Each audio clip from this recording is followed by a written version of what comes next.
Samad will try to explain as Okay. well as we go. Okay, so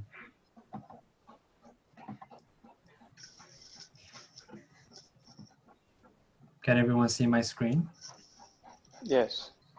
Okay, so for this workshop, we're gonna talk about branding for startups, and the outline of this call is gonna be an introduction to us and what we do, who we are, our backgrounds, an introduction also to branding, just the broad strokes, Mm-hmm. and then we'll talk about the brand-centric strategy, which is what we've developed at Reline Branding to help our clients get more of a grasp on branding and how it can benefit their business in many different ways, not just aesthetically and visually.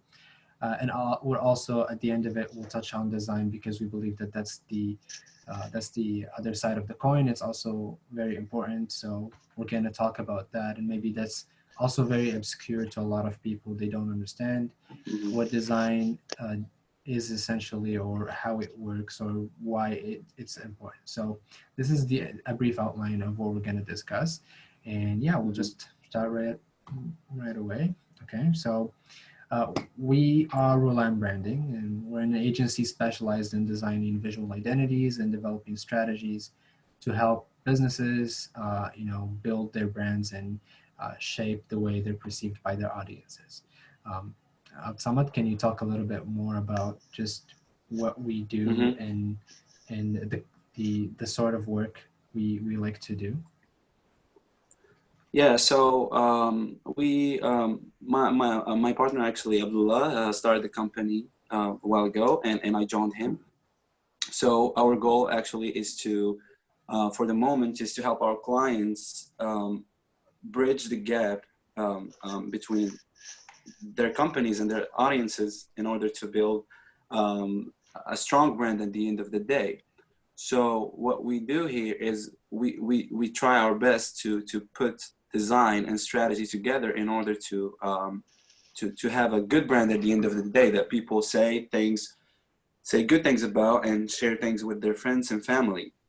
So that's our goal, and for the moment also we try to educate as much startup founders as we can about the value and importance of branding for their businesses, whether they are startups at an early stage or later.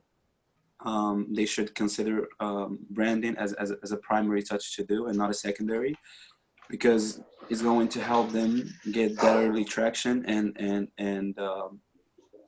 build an experience in people's mind with time. So that's that's who we are actually, and yeah, Abdullah, I So think yeah. yeah, again, to get back to the essence of branding, we have to realize that we need to have both strategy and design, and that's actually something that's really important to us. But a brief background for each other, just to go over that quickly. Someone, can you talk a little bit about yourself? Yeah, so for sure. So yeah, my name is Absamad. I'm an entrepreneur. Sorry, and my background is in sales, marketing, and I started a lot of businesses in the past, and now I'm bringing all the expertise to the branding field to help startup founders and CEOs learn about the values of branding and build their brands and actually connect with their audiences in order to grow their brands in the future. Yeah, so that's who I am. Uh, Whoever is not talking, can you please just mute your mics so that we don't have a lot of background noise? So, thank you. Thanks. Okay, and a little background about me. So I come from a design background. I started as a graphic designer, but then grew to learn more about branding and how that is different than just design. Mm-hmm. I've won a couple awards in the branding field. I had the WOLDA Award for the tech category in 2019, December 2019, for the work I did for Cinetic, and the International Visual Identity Award again, for the work I did for Centric in the tech industry. So, and I've also done work for a wide range of companies and nonprofits in the tech space, as well as other industries, and that's what I do, and that's what I want to help people with, especially young entrepreneurs, because not only am I a designer, but I'm also an entrepreneur, just like Absalom, because starting this company has taught me a lot about business. Branding is more than just the way things look. It's also how can you function your company even better. So doing this, we've been able to write articles for really cool startup magazines, like the one in the UK, which is around our brand-centric strategy. We have more to come with LA startups and other magazines. So we're really excited about that, but that's a brief background about me. And yeah, so moving to our vision, just a brief recap of what we just basically talked about. We believe that experience isn't enough. Vision is essential, and ours is to help startup founders learn and understand the value of branding. So that's the goal of this call, and future ones as well, and the goal of our content that we produce and we like to produce in the future. And we think that other than just providing our services, we need to teach people what it is that we do, because unfortunately we don't see branding at the table when it comes to important meetings. There are marketing people, there are advertising people, financial people, but branding is not brought up a lot, except for really big companies that know that. You start to see uh, chief brand officers, but we want to bring that to early stage startups as well. Some of our clients are, in different fields, tech and non-tech. For example, we've done work for financial companies like KLM in the United States. We've collaborated a lot with Castle Lab, which is another web design agency. We've done restaurants in Paris, like Baez, and we've also worked with clinics, for example, in Belgium. So we have it. Hello? You can go ahead, Abdullah. I'll handle it. Hello. Okay. Welcome. Yes. So this call to get into the importance of branding for early stage. Absamad, can you touch on that? Yeah. So first of all, we hear a lot of entrepreneurs, or I mean young entrepreneurs, thinking about branding as a secondary task to do, and they don't think of it as a primary. So and they think that it's only design and it should be done like when you finish all the marketing efforts and the financial things, when you raise funds and all that stuff, and make it as a secondary touch. So what we do here is we're trying to clear all that misconceptions that that all the founders might probably have about branding. And so the problem: startups at an early stage are often shocked by the cost of full branding package and are discouraged by it. As a result, of branding falls to the bottom of their priority list. Yeah. So knowing branding as a concept, as a philosophy, will help the company grow, and it should be done aligned with all your marketing efforts. It's essential, and it should be done from the beginning, from starting a new business, whether at an early stage or later. So what you have to think of is the solution. We always need to find a solution for a problem, and branding is solving a lot of business problems, which is getting brand awareness and reach to a certain people to know you, to understand what you provide, not only jump on a product or service and start selling it to a broad audience that don't know you and don't relate to what you do. So you need to be have a deep connection between you and your audience. You as a company, as a founder, you need to have a connection on a deeper level with your audience. Yeah, so that's the importance of it, of an early stage. And it's not only design, it's because a lot of founders think that branding is a logo, is visual identity, is colors. That there's some truth in that, because it's the appearance that makes the company like have have a visual style, which is like a human, having a face and clothes, so they can notice the company from among competitors. So that's a piece of the puzzle. But branding essentially is a concept, is a huge philosophy that needs to be explained a little deeper to do it well at the end of the day. Yes, so that's why the solution is related to just knowing what you're getting into, because that way founders can evaluate the needs that that they have with their businesses, and they can start investing with what's necessary first. Mhm. Before you know all of this, what Absamad was explaining, it's a bit overwhelming, and you think that it's a lot to go into, especially when you see things like how much it costs, and how it's done, and things like that. So we want to provide you with the solution by teaching you a little bit more about that. So, what is a brand?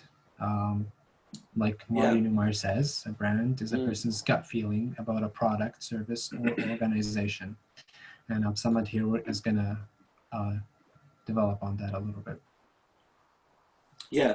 So what is a brand? We hear a lot of people saying, let's start first with what a brand isn't, or what a branding isn't. They say that it's a logo, but it's not. They say that a promise that the company makes to its clients, but there's some truth in that, but that's not quite true. Branding actually is a result, is when the company throws something to its audience, and they make the audience make things out of this thing that the company throw. So branding is a reputation, is how people see you. You know, human connection. Um, Company, it's like a human. So people need to relate to your company, need to see you as a human. So a brand is a reputation, is an experience that you create in people's mind to help them say good things about your brand, whether um, with a lot of factors actually, like it could be a customer experience, it could be a lot of things that we will dig into in our brand centric blueprint. So a brand is a gut feeling, is a person's gut feeling towards a company, service, or an organization. So what Marino Meyer means by that is a brand is more than a logo. And it's not only design, it's design and strategy, two essential components that should be coherent, that should be together in order to build a brand at the end of the day, a good brand that people relate to, love, and trust. Let's take an example of Apple. People who buy iPhones only buy iPhones because they know Apple as a company. They relate to their vision. They know their products. They know all of the things. So that's what I want you to focus on, is having that deeper connection with your audience to create a good experience, a reputation, because you are responsible for your company's reputation as a founder. You need to build that reputation in order to get into people's mind. Yeah. So branding, more than a logo, is also a strategy. As I mentioned, they should be aligned together, because the strategy is what's going to guide design, because design only it's not completed. It should be done with strategy. That's why you need to focus on those two essential components. Abdullah, you want to say something? So yes, that's a really great introduction to it. Mm-hmm. And now we're gonna actually uh, dig into some details about the things that we see a lot of problems in. For example, the mission statement. So what you see a lot is that people describe their companies instead of describing the product or Mm-hmm. service you sell. You need to try to tell a story that your target audience can relate to. So what someone was saying is that a brand is the entirety of the experience that people have from you, and it's the gut feeling that they get when they hear your name or when they see your logo. And a big part of that is the messaging that you have either on your website or your print material or wherever people come across your company. So what not to do is to go into a description. So we have a funny example that we like to give to our clients. Uh, People, when they start a company, they like to just brag about the advantages that they have. So, for example, let's imagine a company that sells coffee thermoses. Uh, you might say like something like, "We sell the best coffee thermoses in the world. They keep your coffee hot for longer, for cheaper, and for longer." And that's great to you because you know your product, you know how good it is. So all you need is to just remind yourself of what it does. But to people who don't know you, they that's not enough for them to go ahead and choose your company to fulfill that need for them, to solve that problem for them, because they have choice.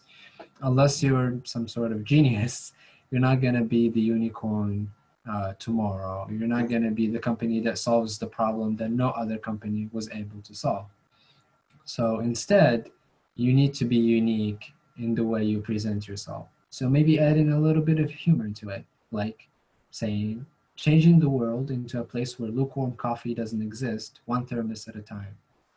So this shift of making lukewarm coffee a very big problem, like a first world problem that needs solving, makes fun of the way people just blow things out of proportion, and it's witty but it's also true. It has some truth to it because people who like their coffee hot know that it's miserable to drink lukewarm coffee, especially if you have a long day ahead of you and you want to start your day in the right way. So we already have a human connection just by changing the mission statement. Samad maybe can talk a little bit about what we've noticed when we go to websites like AngelList and we read profiles of companies, because it's really important to get this right. Mm. Yeah, I remember once when I used to scroll down on Angel List, like trying to find some interesting startups.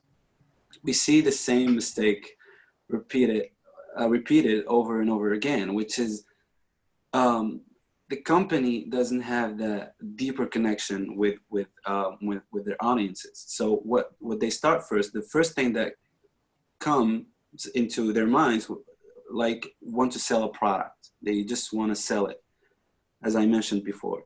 So the story or storytelling is very important in this case because um, people needs to have that empathy because the story that you're going to tell should be should contain empathy in order to help them relate to it. And what's wrong with the descriptive mission statements? It's salesy. It sounds salesy, and they know that you are doing um, like selling something.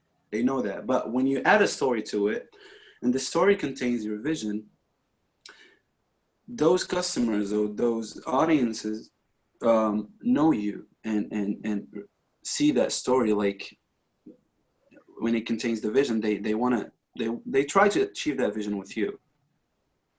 Yeah. Yes, So. that's exactly what we have noticed. And the way to solve that is to actually dig deeper into what your company does. And we do this with our clients, and we build a mind map that grows from what it is that you do to your story, your goals, your vision, and it can reach all the way to pricing or recognition or the future of your company and your aspirations. These things help us build a mission statement that works. These things help us build a brand in general that works. Because if you just pick a color because you like it, or if you pick a name because you like it, then you're doing the exact opposite of what a brand is supposed to do: appeal to other people. You're trying to appeal to yourself. And that's also a big mistake that we see in branding. The brand is not for you. The brand is for other people, because if we go back to the first thing we started with, Marty Neumeier's quote, a brand is a gut feeling that the audience has, not you, the founder or the CEO of the company itself. So that's something really good to keep in mind, because Marty Neumeyer also says that a brand is not what you say it is, it's what they say it is. So with all these things that we're going to explain today, the call, it's the audience that makes the call. It's your customers that make the call and say who you are. And we'll talk a little bit about that when we get to the brand-centric strategy, and we'll explain what the BEC syndrome is, because that's also something really important that we've discovered through our years of experience. But yeah, the brand-centric strategy, really quick, is a blueprint that has been developed through years of studying and analyzing successful brands, such as Apple, Tesla, or Nike. We've really dug into what they do and the way they do it, why it works for them, and how it could work for you at a smaller scale. Because we all understand that you can't spend the same money that Apple spends on their brand, but you can start somewhere, and having the right model always helps, whether it's for a financial model, a business model, or a branding model. So understanding that really helps, and we've done that by having an understanding of both creativity and business, because you have to be creative and unique in order to craft a brand that stands out, but it also has to achieve business goals. We don't just make pretty things. We need things that solve business problems. We need things that help you grow. So can you have someone talk to them about how we've developed this brand-centric strategy in the article that we wrote about it, and maybe how they could learn more about that? Sure.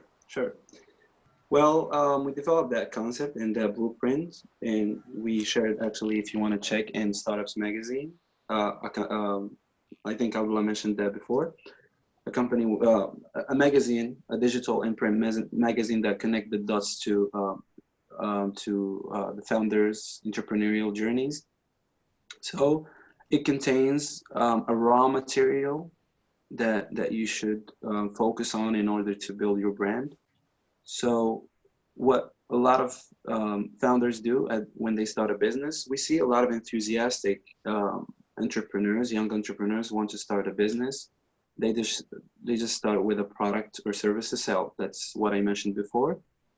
In fact, they should start with a problem to solve, which is the good thing, and that's included in our brand-centric strategy. So first of all, you need to have a problem to solve to a certain amount of people, which is your audience, because those audience are experiencing pain points, and you put yourself into their shoes and have the same vision, like you having the same problem, and you're trying to solve it, because you're a company, and as Abdullah said, you are you're doing your brand for people, not for you as a founder or CEO.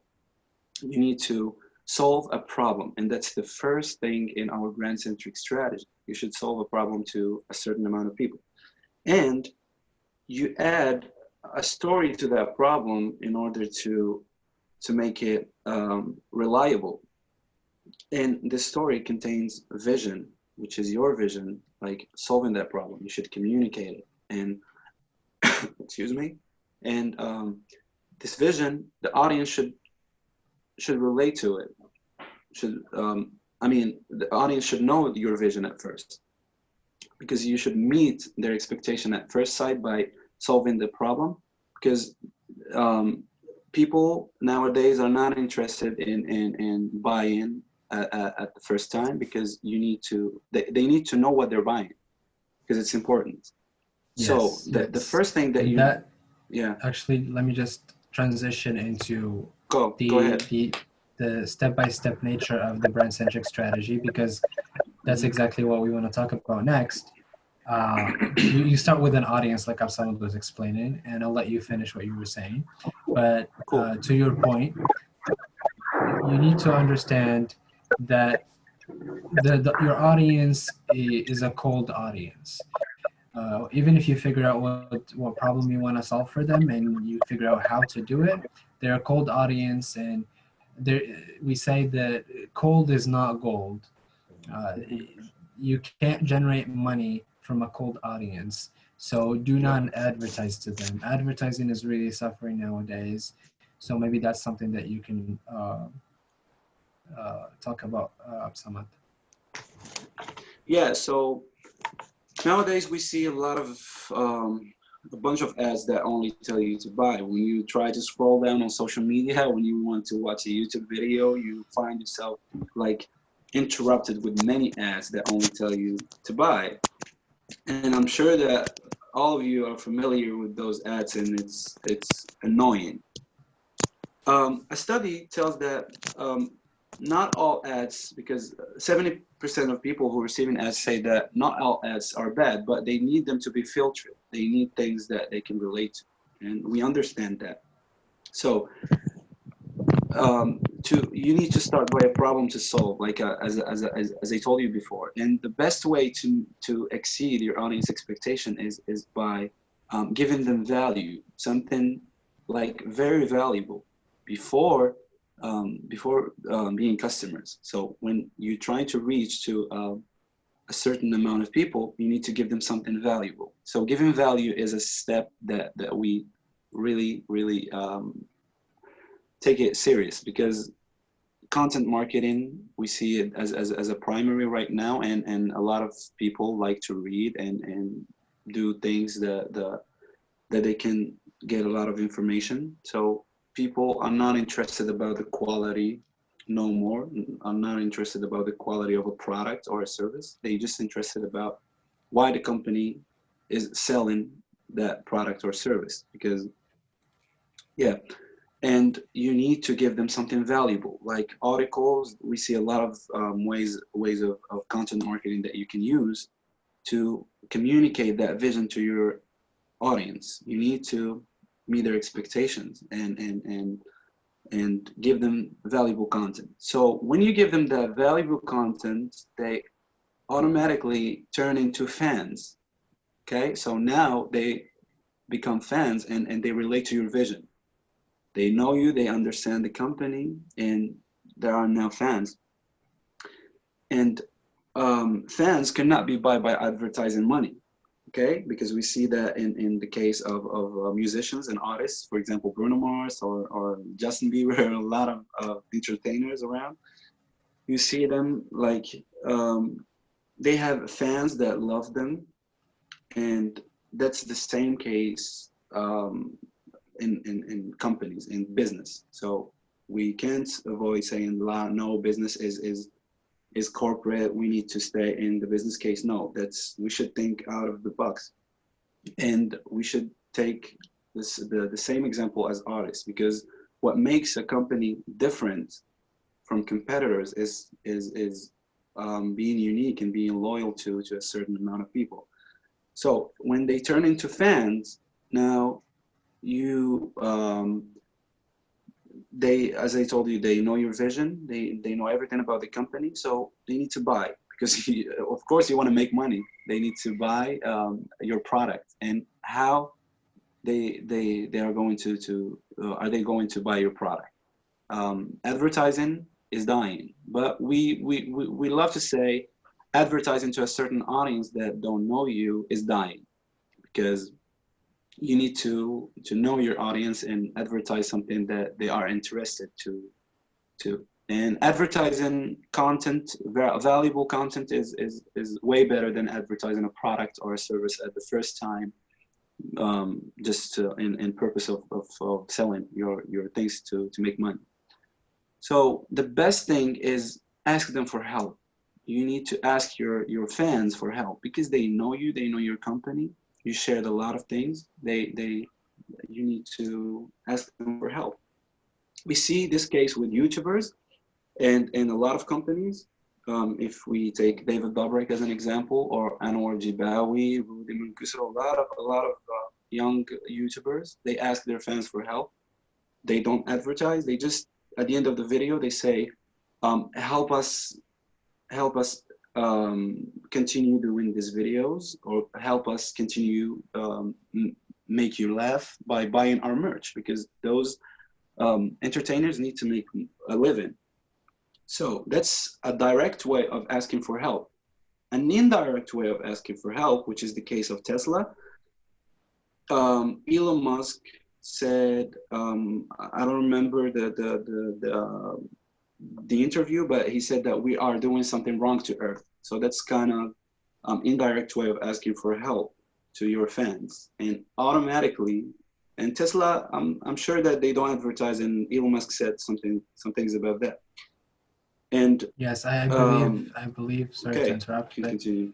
yeah, to just talk about this case and specifically, if you want to grow your company, you think that you need to pour a lot of money into marketing and advertising. But if you just look at Tesla, Elon Musk said on his interview with MKBHD that they grow organically, almost 100%.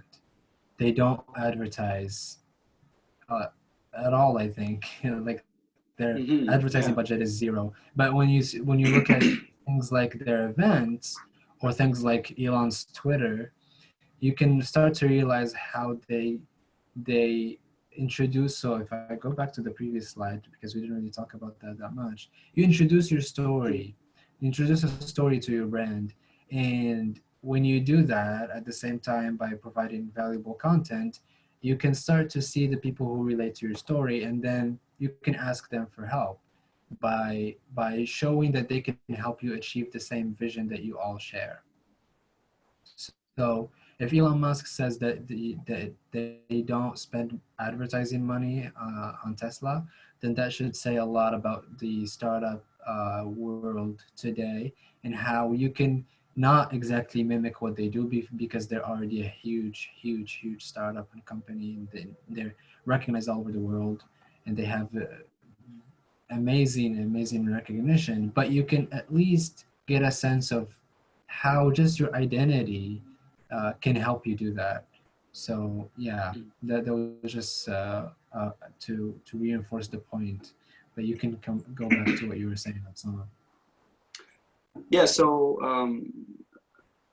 as I mentioned, an indirect way is when Tesla say when Tesla's vision is to save the world from global warming, and the fans of Tesla, this is an indirect way of asking for help, and those fans buy Tesla's products to help Tesla achieve that vision, because they want a safe life, a safe world, and they want to achieve that vision. So asking for help instead of advertising, instead of pushing people to buy, like broad advertising that is bad, it's better. I think it's a better way to ask your fans for help, because that's what's going to help you get ideal customers. Thank you for the slide, Abdullah. And yeah, so advertising gets you 25 of like random customers, but when you ask them for help, you get 75% of ideal customers. All the audience, as we say, hot leads, and I'm sure Abdullah will dig into this a little bit deeper. Yes. So these are not really exact numbers. We're not saying that you're going to have 75% of your customers are going to be ideal, but the goal to keep in mind is that you want this ratio to be balanced out in this manner. You don't want 75% of your customers to be random. They just come to you to shop and then they never come back, because this is the concept that we call at Reliant Branding LTV plus. And you're probably familiar with lifetime value and what it means, but what the plus stands for is that when you get ideal customers and they like connect with your brand and have a deep relationship, personal human connection with your company, they actually become ambassadors. That's why it's really important to go step by step and making sure that you turn them into fans before pushing them to buy or asking them for help. It's because once you do that and they become ambassadors for your brand, the plus is their friends and family, because your brand and your company becomes the subject at the dinner table. That's what ideal customers do. They talk about you. And that's organic growth, the organic growth that Elon Musk was speaking about. You grow without spending money, because you actually grow and make money at the same time. Because, you know, again, let's look at Apple, or not Apple. Let's look at Nike, because they do it better than any other company. You buy a T-shirt that has their logo on it, and you spend money on it, you spend more than what you would on a simple T-shirt, just because it has the swoosh, and you do advertising for them basically. So you pay Nike to do advertising for them, and that didn't come across because of their marketing. That's because their brand is strong and their brand has recognition, and people want to be seen wearing the Nike swoosh. And it started from nothing. The Nike swoosh was designed for $20. An intern graphic designer did it, and they liked how it looked on the shoes, and now it's worth billions and billions of dollars. And soon it's going to be trillions, I'm sure, because we've already crossed the $1 trillion mark valuation for companies like Apple and Amazon. And I think even Microsoft crossed that and maybe came back a little bit. So we're getting where actual brands are going to get to that point as well. Brands are worth billions now, but we can easily project that they're going to be worth trillions in the future. So yeah, LTV plus is the way to grow, and you only do that by having your brand act as a filter for your other marketing efforts. If your advertising doesn't take from your vision and your story and your branding efforts, and it's independent, then you're gonna have a disconnect between the people who just watch the ads or come across the ads on the internet, and the people who are gonna end up buying, because they're not the same people. They don't relate to the same message. They don't agree with the same ideas. You need to form an environment that all these people, these ideal customers connect with. And then you're still gonna get 25%, let's say, of random customers. And those are not your target. Those are people who come and go. If you need a vacuum cleaner, you don't care what brand to buy. You need something that works and that's gonna last for a long time and that's good quality maybe. But if you want a phone, it's very, very tricky. If you're an iPhone person, you're gonna go buy a new iPhone, even if you had one before and it's the same. You're just gonna keep doing that. People also like to buy Samsungs, and there are people who like to buy Google phones and Xiaomi phones or Huawei phones. It's different all across, but those companies have some sort of relationship developed that helps them keep getting these customers. You know, the friend who likes the iPhone or Apple products always brags about how AirDrop is so much better than just Bluetooth, or how, you know, Apple Pay is so much easier, it makes their life better, and the Apple Watch just knows what you need to do to be healthier and things like that. And again, to my point, they're paying money and advertising for you at the same time. So this is, if not an important thing, it's the most important aspect of branding. So yeah, now I think we can comfortably move into design, because it's part of the execution. So once you have the story and this vision and this connection, you need to also communicate visually. So can you read the quote for us? This is one of our favorite quotes about logos. Yeah, definitely. Yeah. Well, Sagi Habib is a partner in Shermayev Gizmar and Habib, a design firm in New York, which is the company, the design firm behind the famous logos, National Geographic, NBC, and a lot of great and huge iconic logos. And he said, it always says, a logo is not meant for communication. It's only for identification, or the period of at the end of a sentence, not the sentence itself. Yeah, that's a good quote, or even great, from the master of logo design.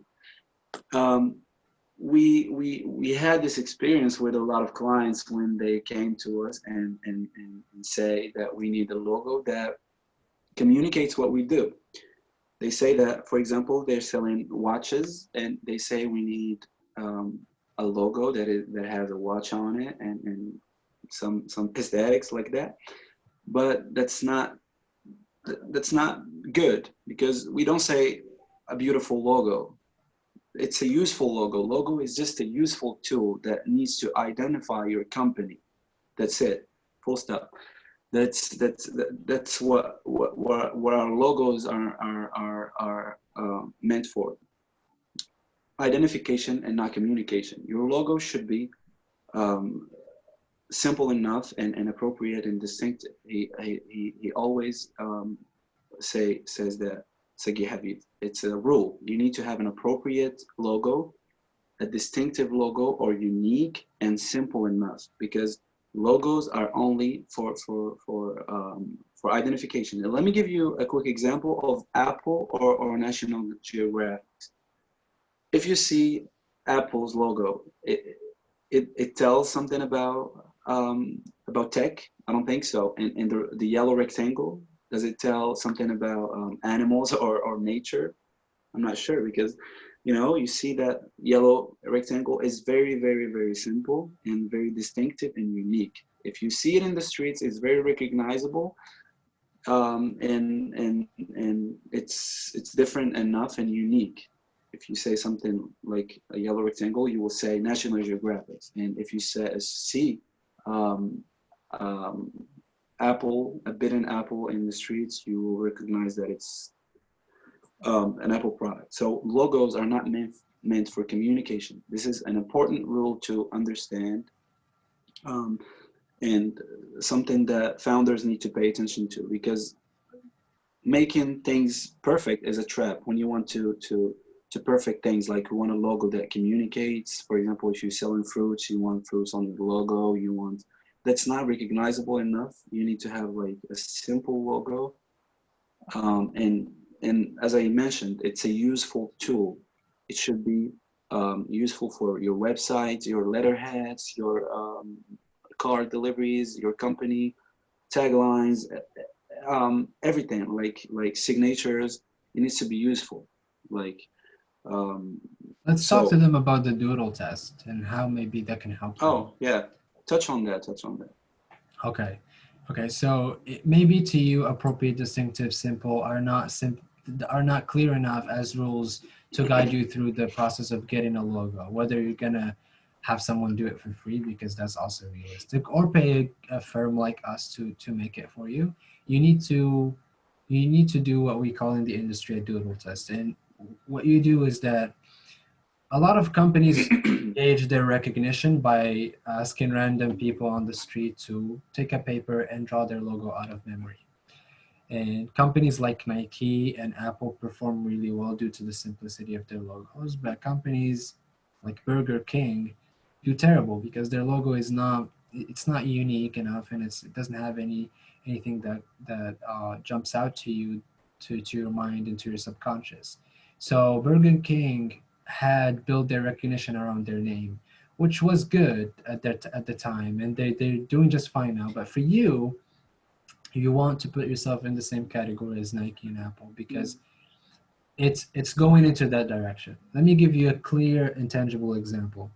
Apple's iPhones had a bunch of stuff on the backs of them. They had the Apple, they had iPhone, they had the markings for where it's made and where it's designed, and the that you shouldn't throw it out, and all the conformity stuff that they have to have there. But the iPhone 11 that came out not recently, it's been a while, but the last iPhone that came out, it only has the symbol, nothing else. Same story goes with their website. When you go to their website, all you see is the symbol of the apple. They don't say anything because they don't have to. Their logo is so great that they're gonna use it wherever they can to save space, to communicate efficiently. Because when your logo becomes that iconic, that's when it starts to communicate. At first, when you're starting out, your logo is not going to say anything because you haven't built the story around it. It hasn't been associated with anything. But when people say the Apple logo, it communicates to them many different things, many emotions, many feelings, many ideas.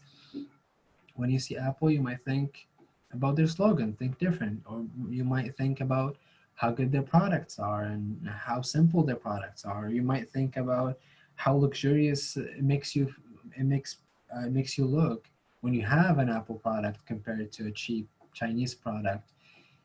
But that is built through years, even decades.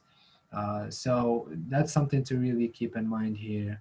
And if you ever get a logo designed for your business, give your friends maybe a chance to look at it for a couple days and then ask them to doodle it on a piece of paper out of their memory. If it fails, then you probably shouldn't use that logo. Yeah. Definitely. Yeah, so now I think we should talk a little bit about what goes around the logo and the visual identity system. So that's my area of expertise, so I'll talk about that a little bit more. Branding is the entire wheel that you see in front of you. It's everything at the same time. It's not the logo by itself, and it's not the messaging by itself, but it's the way people interact with you. From the graphics, customer experience, your product names, your logo, your signage, the way you talk to people, like when you go into a store and the way the staff greets you, the way they say hi, that's also part of your brand. The decor, the website, everything plays a huge role into building your brand. So the visual identity system is what someone was touching on a little bit in the first section of this call. It's actually the equivalent of being a human being. If a company was a person, they would have a face. That's their logo. They would also hopefully have some clothes on. It's their identity, their body. That's the visual language. The way you dress says a lot about you. The way you talk says a lot about you. So anything from your corporate colors to patterns or graphical elements support the identity and help the logo say more than it can, because a simple mark does not communicate a lot unless, like we've said with Apple, it has had decades to develop something. So we can look at Coca-Cola and how they use the wave graphic on their packaging, their merchandising, their trucks.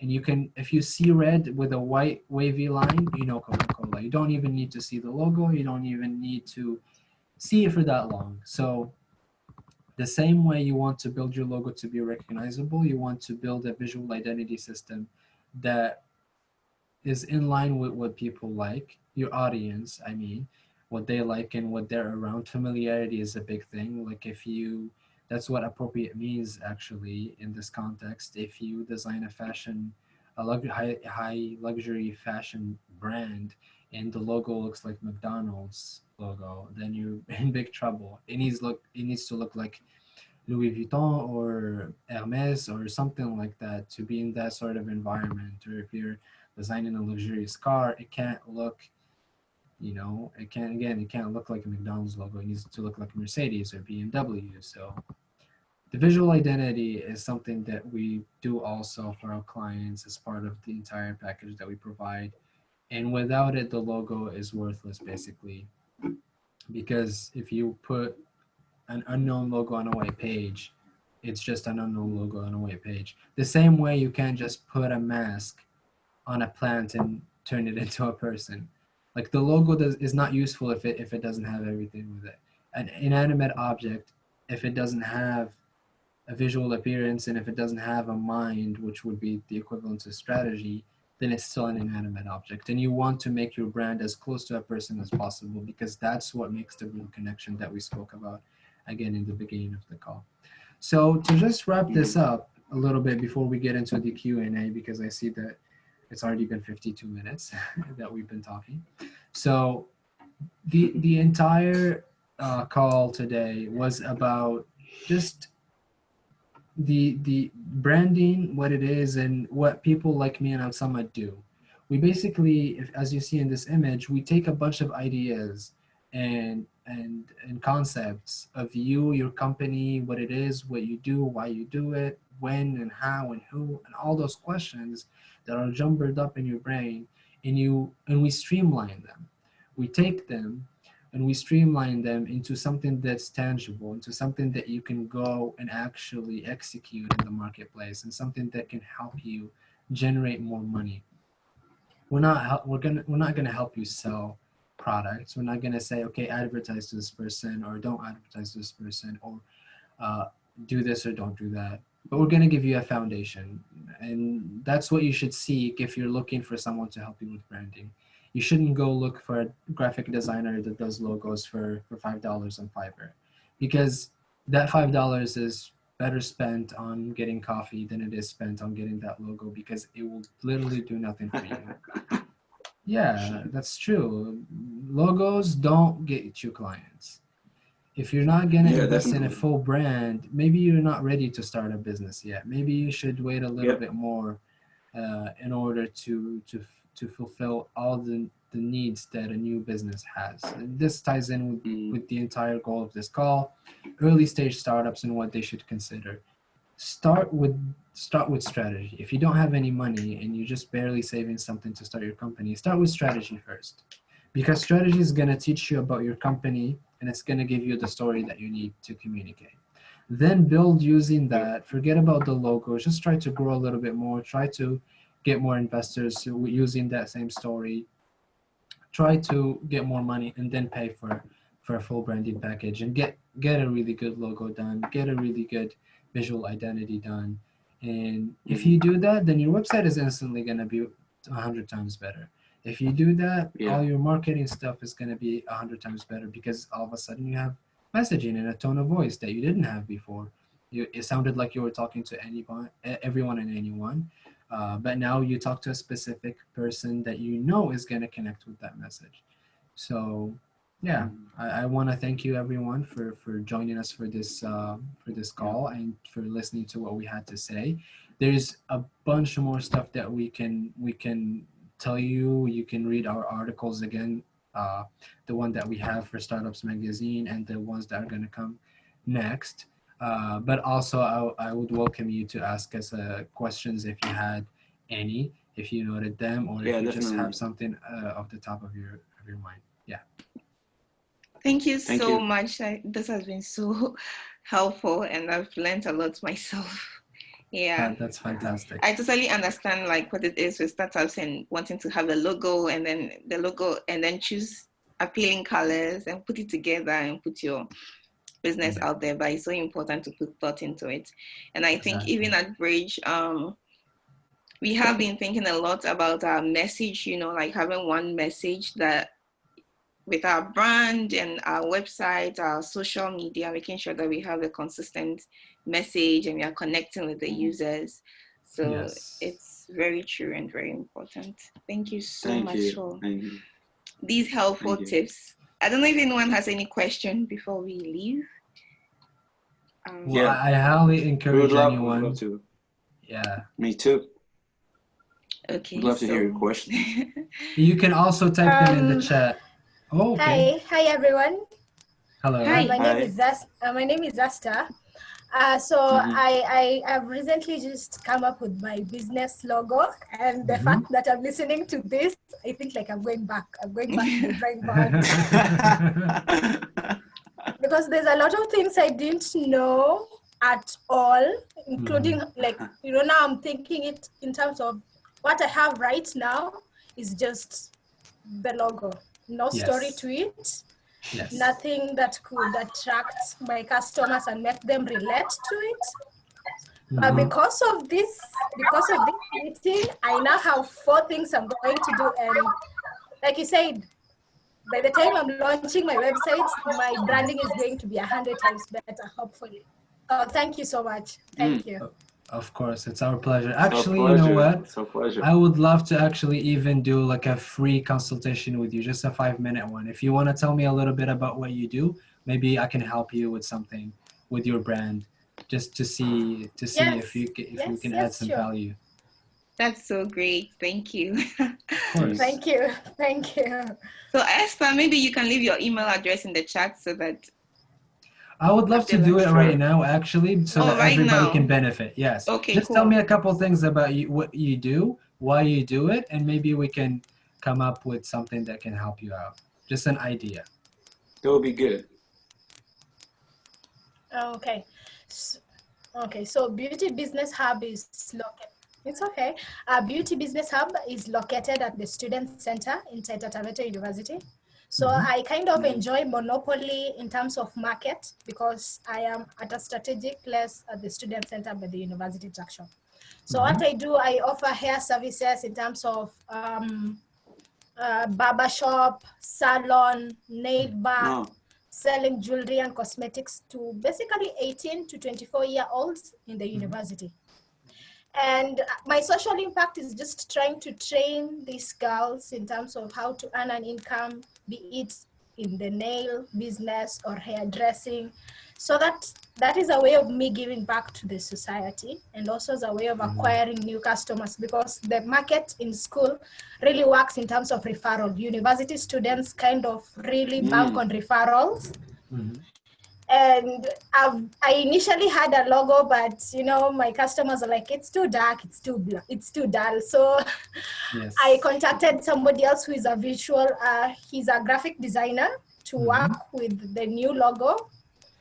But it's just that the name and the colors, Yes. I just did the name and the colors and the statement, our slogan, where that is nurturing talent in beauty. So the slogan is nurturing talent in beauty, so as to really articulate the social impact of the business, where we not only just sell to university students, but we try to equip some of these girls with income generating skills, so that after university, because we have high rate of unemployment currently, they could earn a living from this skill. Yes. Okay, that's fantastic. Really amazing concept. And actually, we can already see something that you can build on. Your concept shouldn't be around beauty itself. It should be around helping the community. So don't focus as much on the beauty. So maybe if you don't have a lot of brand equity around that name, I would even suggest changing the name from just something generic like you have right now. I don't know the market and how it works really, but if you're saying referrals and if you're saying word of mouth, I feel like people get to know you more personally, and you can change your name easily. So I would say you need to build your brand around that first, around the concept of community, giving back, and using beauty to do that, instead of putting the focus on the aesthetic of looking beautiful or nurturing beauty, because that doesn't tell your story completely. I think there's something really, really important about the other side of what you do, and you should put that to the front, because you know what that's gonna do? It's gonna differentiate you from other just businesses that focus on beauty as a number one. For you, your number one has to be the community and giving back.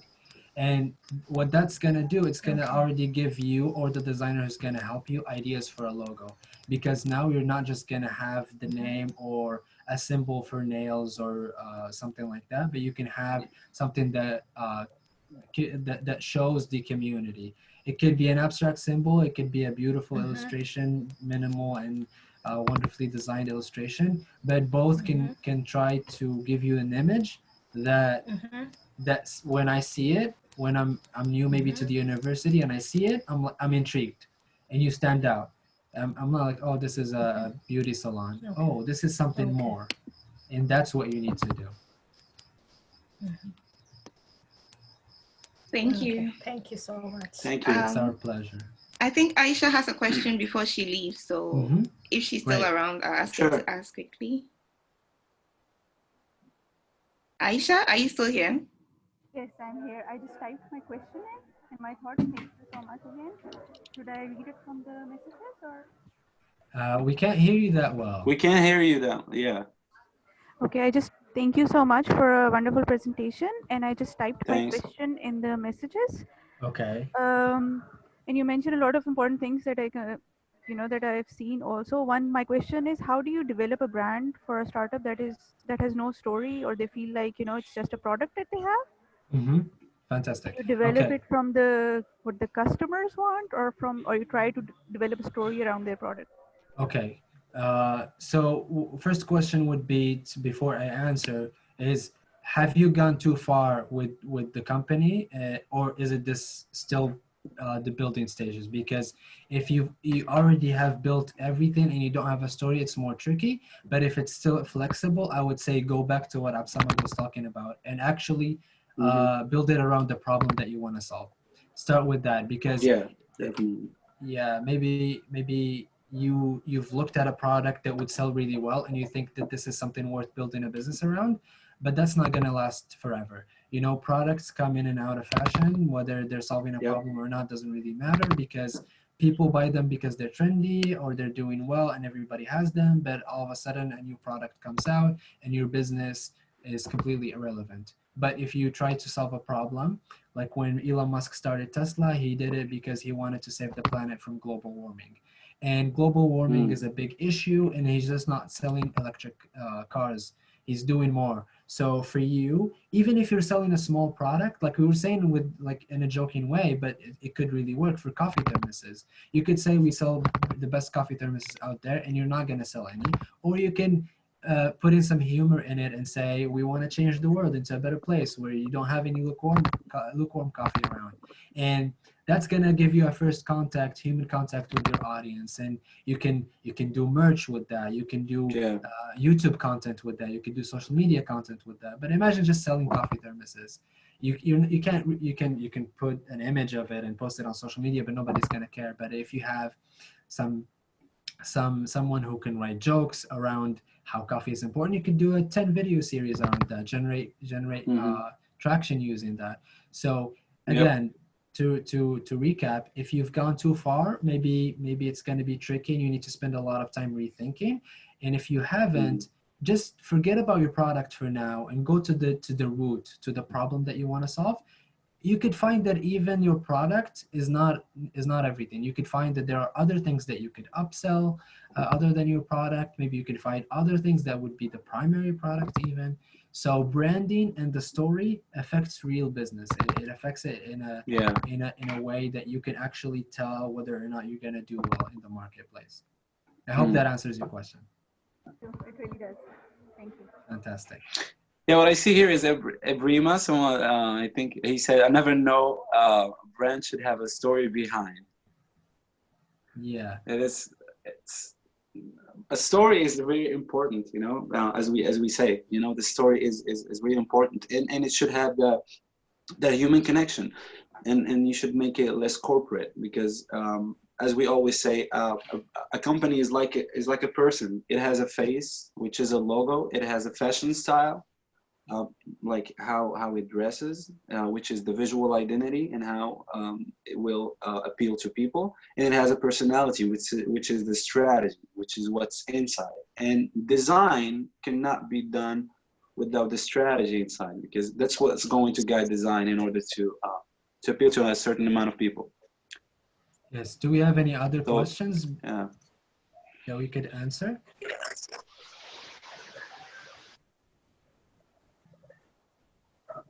Yes, I have a question. Fantastic. Go ahead. Can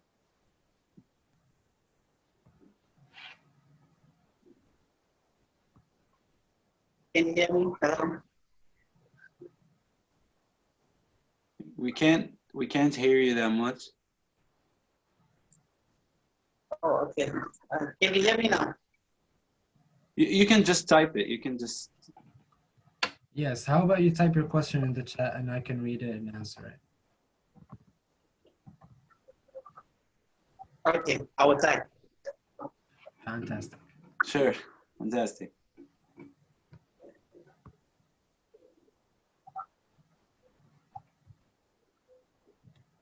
We can't hear you, Afia. Your mic is muted, I think. Okay. While Peter is typing, I just wanted to ask this quickly because you were Yes. talking about Elon Musk, and then I often see like the Virgin Group, the owner. Sorry, I've forgotten his name. But I realized that a lot of these big brands, well, not all of them, but some of these brands are really associated with the owners. And do you think as startup entrepreneurs it's important to do that, like to make yourself part of the brand in a way? Is that more helpful, or is more helpful to create the separation so that the company has its own brand? Yes, that's actually a really, really great question. And unfortunately, due to the time constraint, we didn't get into talking about the BEC syndrome, which stands for Big Evil Corporation. And you can read about that a little bit in our article again for Startups Magazine. But what a lot of people have figured out, like Elon Musk or Steve Jobs in his time when he was alive, is that by building that connection with your own image, adding personal branding to your corporate branding, it can reduce that distance between the customer and the brand, which often leads to developing this big evil corporation syndrome. When people don't know much about you and they see a lot of ads or they hear talk about you, like Google, for example, back in 2015, was it, or 2013? I don't remember.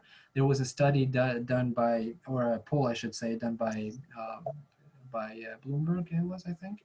And it was saying that 73% of the people who were asked if Google was an evil company, they said yes. And like imagine it now in 2020 that like they've done so much more and they're collecting even more data, they're making so much money, and they don't, like, they've removed their motto, which was don't be evil. And like now, are you going to be evil? So it emphasizes that aspect of the brand, the negative aspect of the brand, because what we said, and I don't want to really talk about that too long because we want to get to the question, but the brand is what people say about you. It's not what you say. You can do efforts. You can do efforts into shaping that image, but it's not what you say, it's what they say. So as long as you make sure that your efforts are done correctly, you can at least expect some results. And Google is trying really hard to gear people away from that image, the big evil corporation image, to another image by, for example, their products right now. Some of their products, like their Google Home products, are made 100% of recyclable plastic. That doesn't have anything to do with their core brand, but they're doing it to build more of a connection. So for people who can have a personal brand, it's amazing to do that because it'll always help your main brand. But you need to be careful because it's not appropriate at all times. It works really well for B to C, but for B to B, you might have to have an established corporate brand first, and then do your networking person to person and not to the entire world, because it all depends on the nature of who your audience is. So Very this is helpful. Thank you. I think we're running out of time, and I see a question here from Peter. Yes. Before the other asked the question, he said that I'm thinking about making some changes in my logo, given the information you have just provided. But how do I reconnect with my audience? Are they going the brand seriously if we make changes in things they are already used to? Great question. Great question. Yeah, you can answer. Yes. So again, this also depends on how far you've taken your business with this brand, but it can go either way. Like companies like The Gap have rebranded and lost millions of dollars and went back to their old logos, and companies like Instagram have rebranded and caused a lot of talk, but they've made it out alive, and they actually created trends in logo design. We all remember when Instagram changed their logo and changed their brand and their look. A lot of people were outraged, but now you just go to the App Store and so many apps look like Instagram. They've done it well, but it caused some problems. There are other examples where it goes flawlessly and people just change their logo and it's welcomed and people are happy about it. So if you have a lot of brand recognition around your logo, you need to be careful about the changes you implement. But if you feel like your logo is holding you back, then even if you're gonna lose some people that have already connected with you because they no longer see your old brand, maybe that's for the better, because the new people that you're going to connect with will last you a lifetime. They will stay with you for longer because you will connect with them on a stronger foundation rather than a weak one. So it's worth taking the risk, but again, it can go in any direction. It just depends on how you execute it. If you do it well, it's going to be fantastic for you and you're going to notice a difference. But don't just base it on what people like visually. Base it on the story, like we were saying, and your vision. So that's really important. Don't just make it blue because you like blue or you think someone is going to like blue. It needs to have more than that. Okay. Thank you so much. This has been so helpful and informative, and I'm sure there are more questions, but we've run out of time. So yes, maybe I'll share the time. recording. Yeah, maybe we can have another session another time, and I'll share the recording, the community, with your links. You can you can send me the link to the articles that you wrote, and yes, people can contact you for more information. Thank you everyone for joining, and I hope to see you at the next masterclass. Have a great evening and stay safe. Wash your hands and stay safe. Thank you, Afia. Thank you. Bye. Bye everyone. It's been a pleasure. Thank you. Thank you. Bye.